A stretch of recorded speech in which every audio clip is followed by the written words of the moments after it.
to the Act Two podcast, a podcast for the real life working screenwriter. I'm Tasha Hugh. And I am Josh Hallman. As a reminder, Act Two is a network and support group for the everyday working screenwriter. Not those not everyday working screenwriters. Not Monday, Wednesday, Friday. No. This podcast is just one of the things we do to support everyday working screenwriters. So thank you for joining us here. You can also join us on our Patreon, patreon.com/ActTwoWriters, where we have a community chat where you can ask questions and just talk to other writers, talk to us through the community chat. We do script clubs if you are a Patreon member. We do that with our Patreon members over Zoom. We're breaking a fucking time travel movie. Yeah. Live for Patreon that we throw on there. Basically, it's like just a ton of bonus content, stuff that we just will randomly do. We'll go in there. I still feel like we owe Patreon a Newsies episode. Oh, for sure. Because I love Newsies. Here's the other thing is that I think you brought this up, but in the community, anyone, like if someone has a question about a general meeting or about a log line or something, like that's what we're there for. People have asked us that, but I'm just bringing it up again. Yeah, and as you've mentioned before, people, other writers who are within that Patreon community are having Zoom coffees and stuff to just meet all the other writers and just create a community. And my hope, knock on wood, is that eventually they create their own writers groups and start to have that kind of support for themselves as well. Okay. So that's that. That's that. I don't know. Can we just jump into it? Let's just jump into things. So something happened to me, Tasha. I have written a script. I wrote a script a long time ago. It was kicking around out in the world. And then kind of before the strike happened, I started to work with a producer who got her hands on this script. And we ended up tweaking the script in a major way. Like we just changed a whole bunch of stuff. Okay. So I worked on the script and just kind of like, got through it, tweaked it around, changed it. We were going to take it back out. The script has been sent in the changed form to a few places. That's all to say, just yesterday, I happened to run into the producer, and I kind of thought the script was dead, to be honest with you. It's just it's been sent places and it's just been sitting there to die. So I see her, I'm talking with her, the day goes on, and then I get a phone call from another producer just checking in with me. And he's like, "Hey, Josh, what's going on? I just wanted to kind of give you an update of what's going on with me." I'm like, "Oh, that's cool." So we're talking. And this producer says, "I'm looking for a script. It's a two-hander, an action movie, these two guys that X, Y, and Z, kind of an action comedy. Do you have anything like that?" And I said, I don't.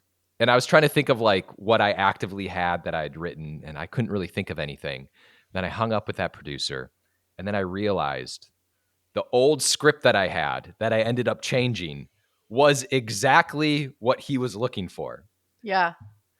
So, are you with me in this story? Is this confusing? Yes. Okay. No.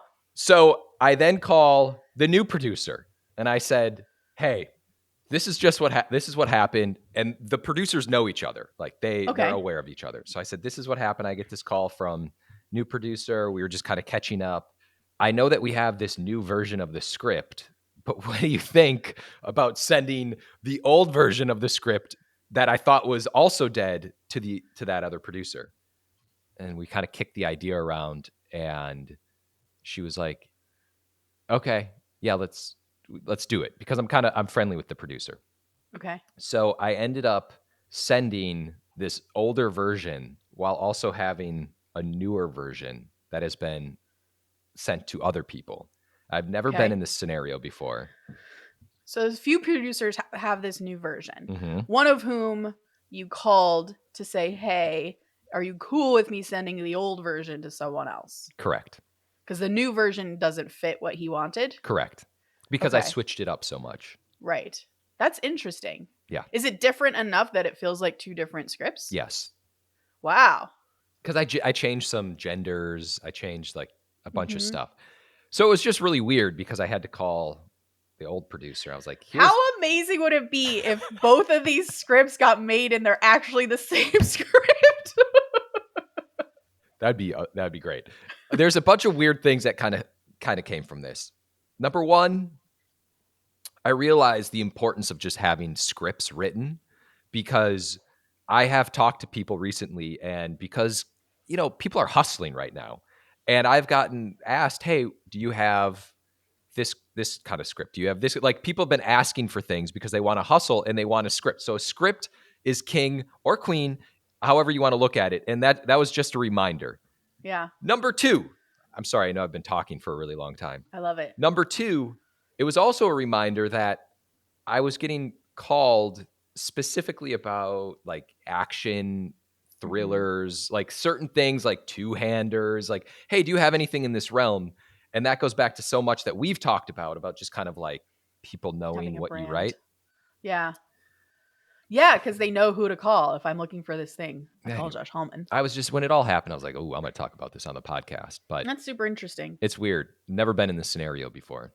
Yeah. It's great. A script that I've been calling it my zombie script because it just won't die. And it's doing double duty. Not only is it Back for the Dead, but it's doing double duty. I don't know if That's amazing. I think I feel like I'm going to get in, like, people are going to be mad at me is what I think is going to happen. No, why? First of all, these other producers have not said that they're attaching themselves, so they have no right to shit. That's true. It feels a little weird. There's like multiple versions of a different, like a script going around that, yeah, who cares, right? Who cares? Okay. Yeah, you know what? That's the whole If purpose it's different of enough, it doesn't matter to me. this. I love it. now I have this like Machiavellian thing going on in my head where I just take a script that's done really well, like people like, and just do different versions of that where it's slightly different and just see if people will buy it if it's just slightly different. So I did have that thought where I was like, wow, what if, let's just say for sake of argument, one script is about a father-son, and then you just completely flip it and it's a mother-daughter, but kind of like Yeah. the exact same script, but just a Yeah. complete gender swap. I don't know.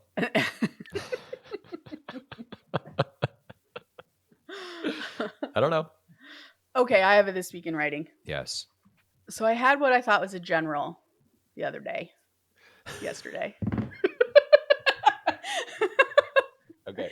And I get to the meat, and this is the and again looks like you're drinking vodka. I know it's water, but it's in a very large bottle. So I go to this general, what I thought was a general. And this was a general that came from a producer that I used to work with. And I get there and he's like, "Okay, I want your take on this movie or this movie idea." And he starts pitching me this movie idea that I don't understand. That's clearly not for me. And it's just like, just throwing it at me in the moment. And then he stops talking. He's like, "Okay, what do you think your take is?" I was like, "What?" So I just want, like, this has never happened to me before in a general. So I just wanted to bring it up. This Yeah. is clearly possible that this person will just, and this was like 5 minutes into the meeting. And I can't just say I don't have a take for that and move on. Yeah. Because we're only 5 minutes in, and that would be very embarrassing for all of us to just end the meeting at 5 minutes. So I had to think on my feet. And like we talked about in our last Pitching is Terrible episode, just like really improv the hell out of what I would do with an idea that I clearly would never work on ever. Mm-hmm.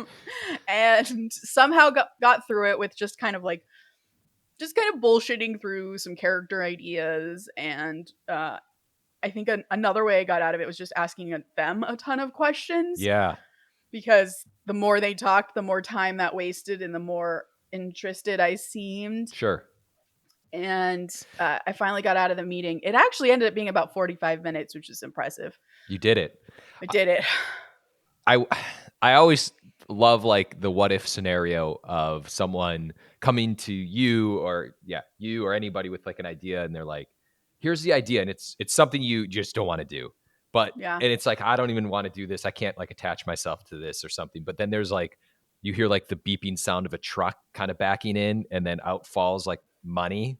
And and then they're like, "Here's just like a ton of money to do this." And you're like, "All right, fine." And then that becomes your life. And you just resent doing something that becomes really great. Yeah. But yeah, it's always interesting to try to close the door on a, because you never want to like shut somebody out. It's like anything. It's Yeah. anything in the industry. You never want to burn any bridges or just. It's just like maybe It's just always interesting to try to get out of those scenarios. Yeah, because it clearly was not a meeting that was a real general, which is, how, like, how'd you get into the business? Where are you from? And let me learn about you as a writer. He was here specifically to find someone to attach to this project. Yeah, And so if I said, hey, I'm sorry, I'm too busy, which I am, then I would have wasted his time. And this is someone too, like, also had to take into account there were two people in this meeting. One guy came from like way down in like the Orange County area. So for oh those who don't know, that's an hour drive without traffic. yeah, And with traffic is easily 1.5 to 2 hours. And then the other guy was just driving around Los Angeles all day to various meetings. So like he was gracious enough to come to where I happen to be. And so like in LA, that's a big deal. yeah, If someone goes and drives that far, like you don't want to just be like, "Hey, after 5 minutes, I'm sorry, yeah. it's not worth my time." So yeah, I don't know, just throwing that out there as an experience for everybody. Incredibly thoughtful of you. it's it is. I'm gonna go into my next topic. Okay. The movie Unfrosted. Have Yeah. you heard of this movie? It's the Jerry Seinfeld film No. on Oh, Netflix. that's why Jerry's out there in the world right Oh, now. Jerry's out in the world. Okay. So this is really interesting because I've heard a lot of people really dislike this movie. Okay. And so I turned it on and I was just fully engaged and I was just watching through Unfrosted. And it was one of those movies where, and we've talked about this before, where you're just kind of entertained. You're not sure if it's like a good movie, if the writing is there, but like I guess it's good if you're entertained. I happen to love Jerry Seinfeld. Yeah. But from like a writing perspective, there was just it's just one of those things where it's like this isn't like a script that is going to just break new ground or anything like that, but like the presentation of it for me was really engaging. And I always find that just really interesting how to do that where you're just kind of like this isn't that deep, but it's also like really entertaining. And so I Mhm. was along for the ride.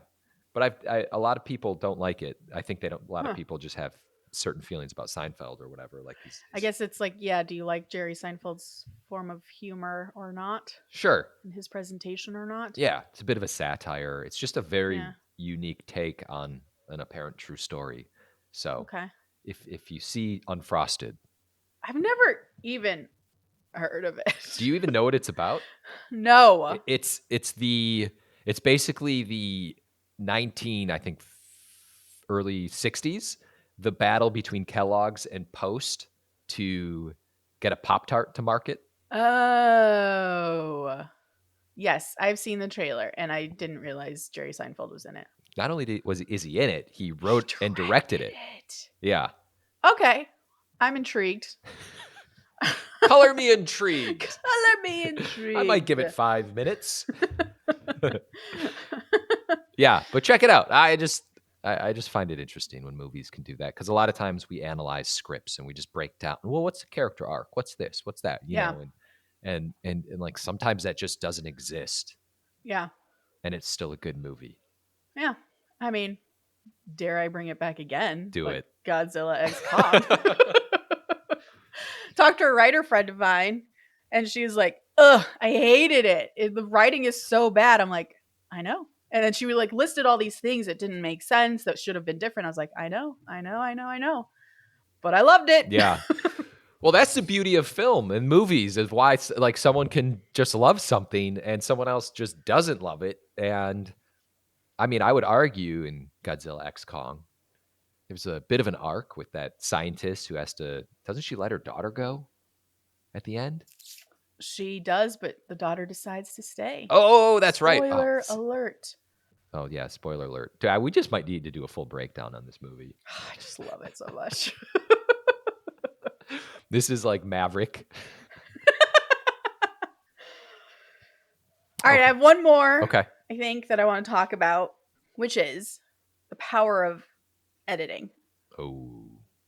So I was talking to my manager who was talking about my manager also produces, and she's produced movies and TV shows, and she's very good and has done many things. And she was talking about how after they've shot a movie or a TV show, they get into the editing room and they see sort of the V1 that usually the director or the showrunner has worked with the editor to put together. And she, as a producer, is like, oh, fuck, this Mm-hmm. is bad. This is real bad. This is so bad. We're going to need to spend millions of dollars on reshoots to fix this. Holy shit, what do we do? And it goes into kind of panic mode.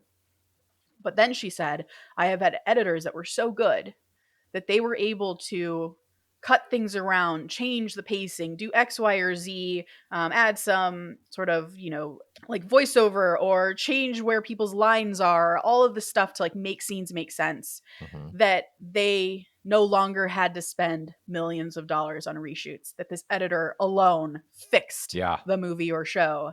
And I just really took this lesson in, and it is just so true, Mm-hmm. and is something, again, as a writer, we tend to forget that it is a collaborative process all the way through, because we're just so focused on getting the writing to a certain place that's just really good.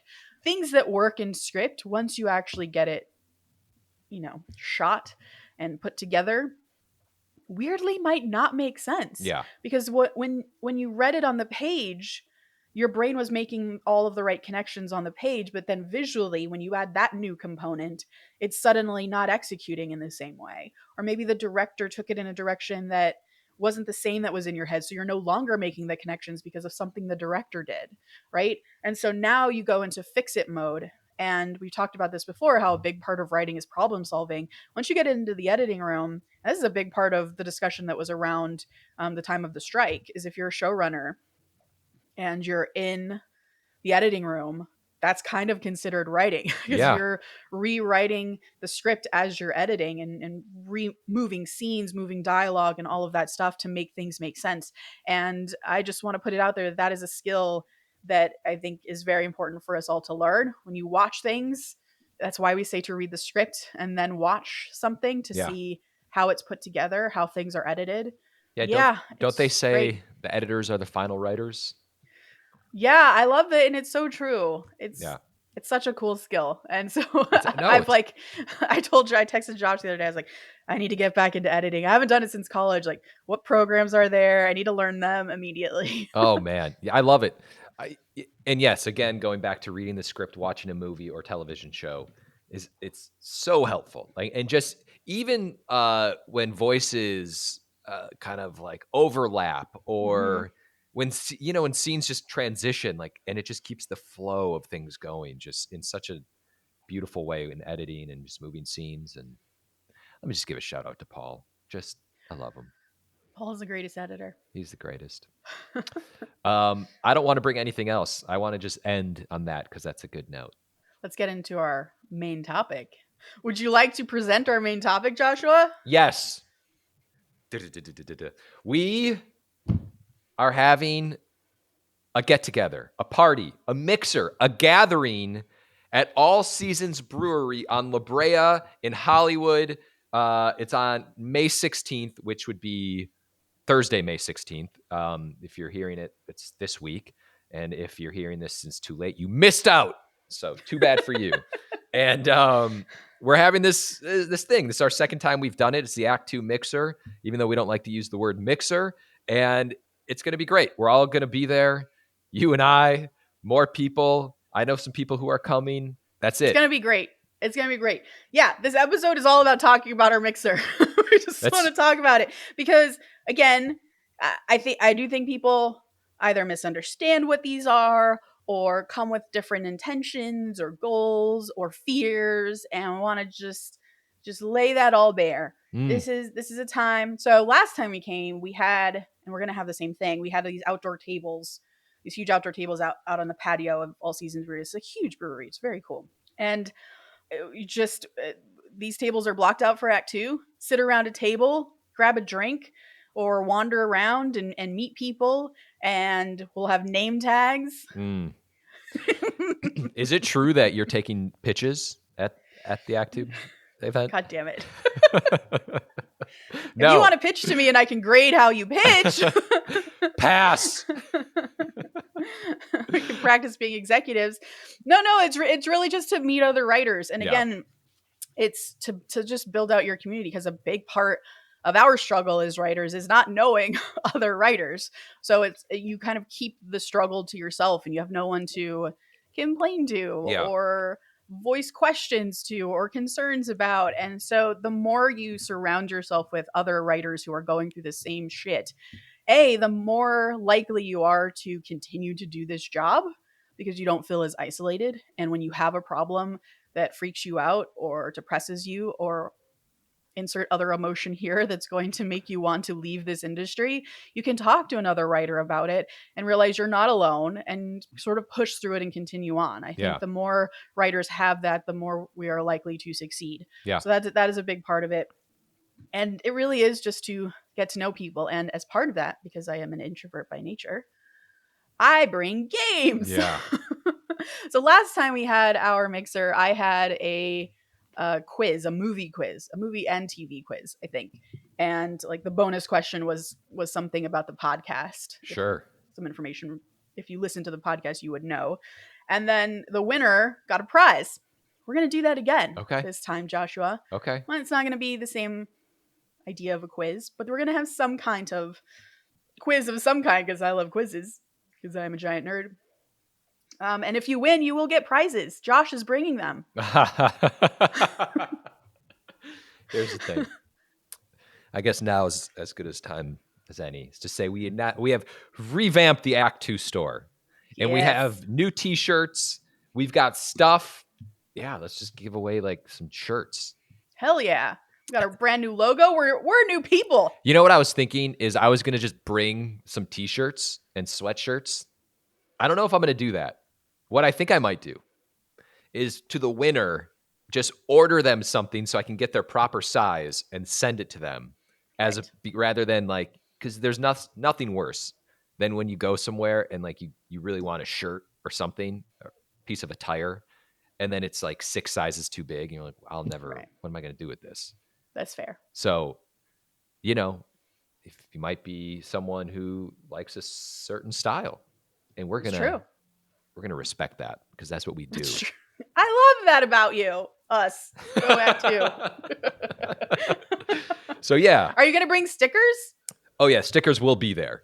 Yeah. And as a matter of fact, we need to get rid of these stickers. They're for people's computers. I mean, they can be for anything. I'm going to put mine on my water bottle. So. Oh yeah, no. Stickers, I'm a big sticker fan. We've got some. Do we have too many? Is that what you're saying? What I'm saying is we have a lot of stickers. Listen, I went big. And we have 3 different designs. I can't wait. I'm so excited. I'm going to have all of them. Yeah, no, you're... Get a tattoo of one of these stickers. The funniest part is just having all of this stuff and then like being like, oh, and by the way, Tasha, look at this. You'll just get random pictures of Act 2 merchandise, and I'm like, yes! And we're continuing to build it out. It's really cool. It's a really cool store. Josh, is it live yet, our store? Can we point people to it? Yes, it is live, and we'll put it on Instagram. Boom. And in the description of this episode. Awesome. I can't wait. I can't wait to just throw new things in there. Yeah, as we go. I can't wait to refine it. Now I got to get it ready. No, it's going to be great. So anyway. Josh, what are you going to be drinking at the Act 2 mixer? That's a great question. I like to plot this out. Do they have tequila at... Do they? Wow. I would fully expected the answer to be rosé. But we're going Casamigos. No. I'm 100% going to be in on the rosé. It's a very different night depending on what you pick. Yeah. I will be sipping some rosé. Okay. They better have rosé there. I challenge anyone to move him from rosé to Casamigos by the end of the night. Then the Act 2 mixer. that turns into a different night. That's me sitting around the campfire just talking. Gather around, children. Yeah. Let me tell you a tale. A couple of years ago, let me tell you about a script. Yeah, that's what I'll be drinking. Just floating around. It's going to be great. As another thing, I'm not going to organize people's writers groups. However, I do want to bring a sheet for people who want to be in a writers group who can sign up on this sheet so that you can all kind of connect with each other. So you can put your name, you can put your email address, and hopefully take a picture of that by the end of the night, and you can eventually meet people who you can start a writers group with, if that is helpful to you. And honestly, I'm coming for the stickers and and then talking to new writers. I mean, we met so many cool Act 2 writers Yeah. last time, people who listen to the podcast and have come from very far distances like Orange County and Yeah. beyond. So yeah, I can't wait. I will say we don't take it for granted. Thank you if you do come out. It's we get it. It's not easy to drive certain distances or break away from families or break away from work or whatever it And is. enter a party where you know nobody. Yeah, That's the worst. it is when you're It's the rolling solo. worst. But hey, you know us. You know us. Come up and say, "Hey, I'm so and so, and I hate your podcast." Critique it. Last thing I'll say, a dating app for writers, but for writers groups. Yes. It's just so obvious to me. Yeah. Okay. That's it. I'll sign off on that. Because I also feel like in dating apps, don't you have to put, I'm asking you, you've never been on a dating app. Yeah. You have to put like I've used them though for my friends. for your friends. Yeah. My burner accounts, but yeah. For your friends. It's like your version of a video game. But I feel like you have to put things like, I don't know, just like certain requirements that you have, right? And I Yeah. feel like that would be the same for a writers group. Like, are you able to meet once a week Yeah. or twice a week, twice Yeah. a month? Do you have pets? Do you pets? Is a dog going to be a problem? Yeah. Action, comedy, thriller, contained. Are we starting this? Yeah. How is Do we this know not? anyone who has? If you are a Can we make programmer or apps? if you know somebody, this is like a ask Chat GPT to create the programming for it.